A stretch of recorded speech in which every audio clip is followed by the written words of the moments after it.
On 23rd of August 1939, Sergei Rachmaninoff and his wife Natalia left the French port of Cherbourg to sail for America.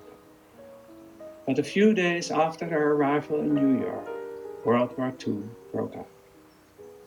Well aware of the growing tension between Nazi Germany and the rest of Europe, the composer knew that returning to the United States meant isolation for an indefinite period of time from his luxurious Swiss country retreat Samar, majestically situated on Lake Lucerne.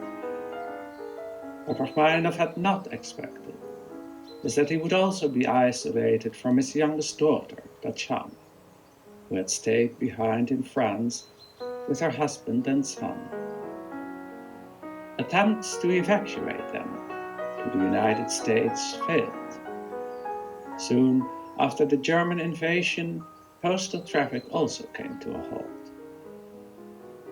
On October 6, 1942, Rachmaninoff attempted to send a message through the Red Cross.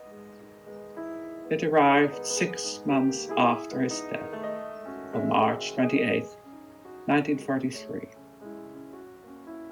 When mail traffic between the United States and France resumed, Tatjana received a postcard from her sister Irene.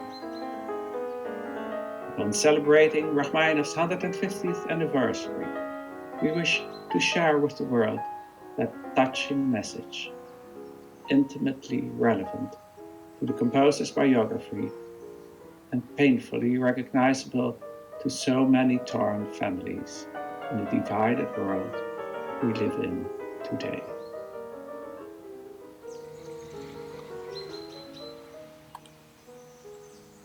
October 6th, 1944. Dearest Tanya, so happy to be able to write you again, although all the news I can give you about the family are sad. Father died from cancer.